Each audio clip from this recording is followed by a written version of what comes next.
এরপর দেখো 22 নং প্রশ্ন বলছে যদি tan equal to 1 divided root 3 হয় তবে cosec square a minus sec square a divided cosec square a plus sec square a এর মান নির্ণয় করো।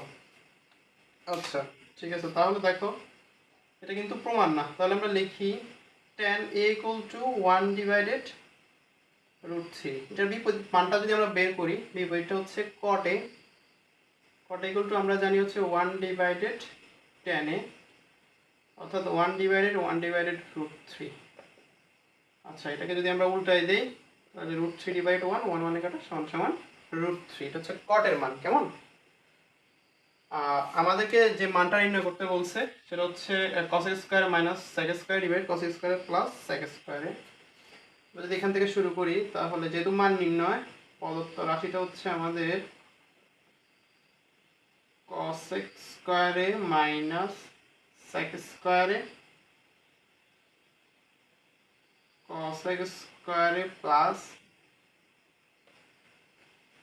sec square.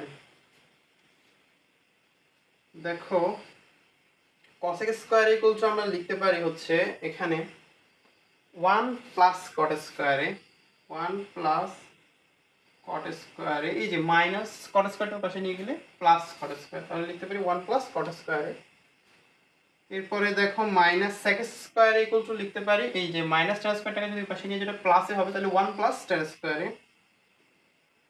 1 plus tan square a।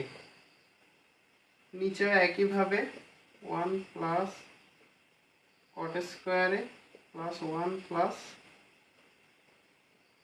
tan square a।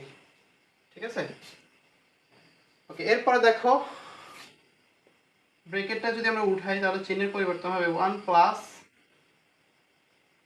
cot square a minus 1, এটা দেখো প্লাসে মাইনাসে মাইনাস tan স্কয়ার a, বা নিচে দেখো y কে আর একে যদি যোগ করি হচ্ছে 2 plus cot square a plus tan square a। দেখো এই 1টা প্লাস এটা মাইনাস, তাহলে এটা কাটা গেল, আর উপরে হচ্ছে cot square a minus tan square a, নিচে হচ্ছে 2 plus cot square a plus tan square a। এখন যদি আমরা মান বসাই দেখো cot এর মান আমরা পাইছিলাম হচ্ছে √3, তাহলে হবে √3 হোল স্কয়ার মাইনাস tan এর মান হচ্ছে 1 ডিভাইডেড √3, তাহলে 1 ডিভাইডেড √3 হোল স্কয়ার, আর নিচে হচ্ছে 2 প্লাস একইভাবে √3 whole square plus 1 divided √3 whole square.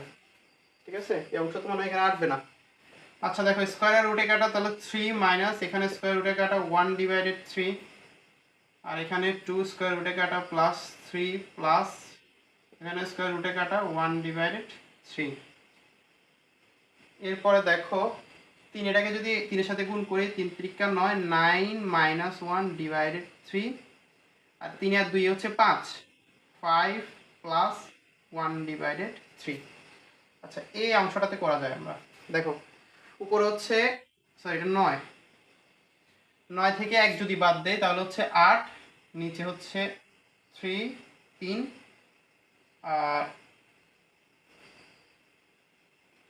আর এখানে হচ্ছে দেখো 3 5 15 15 প্লাস এরপর হচ্ছে উপরে 1 নিচে হচ্ছে 3, বা উপরে 8 নিচে 3, আর এখানে হচ্ছে 15 আর 1 16 নিচে হচ্ছে 3। ঠিক আছে, দুইটা ভগ্নাংশ ভাগ অবস্থায় আছে, গুণ অবস্থায় নিতে চাইলে আগের মতো সেম নিচের অংশটাকে আমরা উপরে উঠাই দিব, উপরের অংশ নিচে নিয়ে আসবো, তাহলে 3 3 কাটা, উপরে হচ্ছে 8 নিচে হচ্ছে 16, এটাকে যদি কাটি 1 এটাকে কাটলে 2, সুতরাং 1 ডিভাইডেড 2।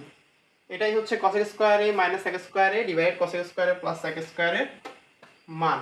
ঠিক আছে।